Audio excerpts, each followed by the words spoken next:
So as we wrap up here, and we'll have some time for some questions at the end, I do want to share this quote with you from this guy named Albert Einstein.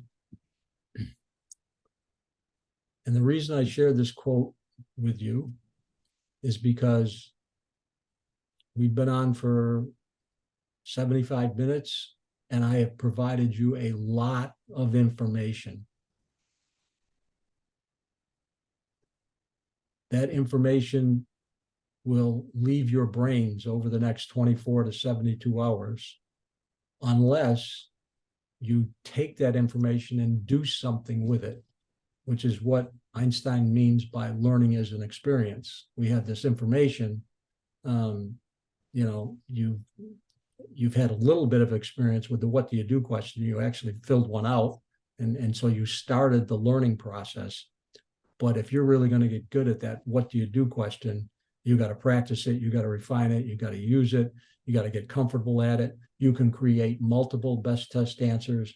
Those are the learning experience that Einstein really is speaking to here. And it's the same, it's no different than riding a bike when we were a kid, right? You fall off, you get back up.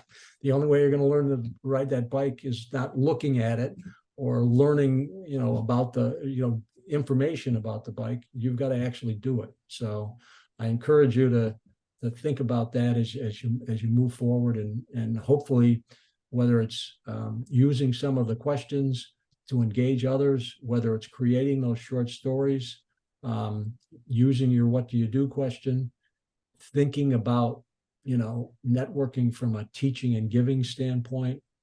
And when you start to do that and you do give back, and then somebody gives back to you, and then you give back to them and they give back to you, that's the point where that's the power of human connection. And that's why we at Contacts Count believe so much in the 8 competencies and the outcomes that it can achieve. So this is just a quick recap and what we've done today versus, this is today, and the learning experience is on the right side. Practice your best test, write 5F stories, practice, rewrite, get feedback from others, engage others, and take a strategic approach.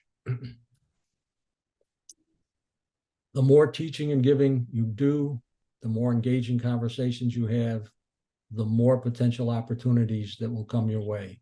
And obviously, in the job search process, the more potential opportunities, the better. It's through all of those opportunities that you're going to finally land the job that will take you to the next step in your career.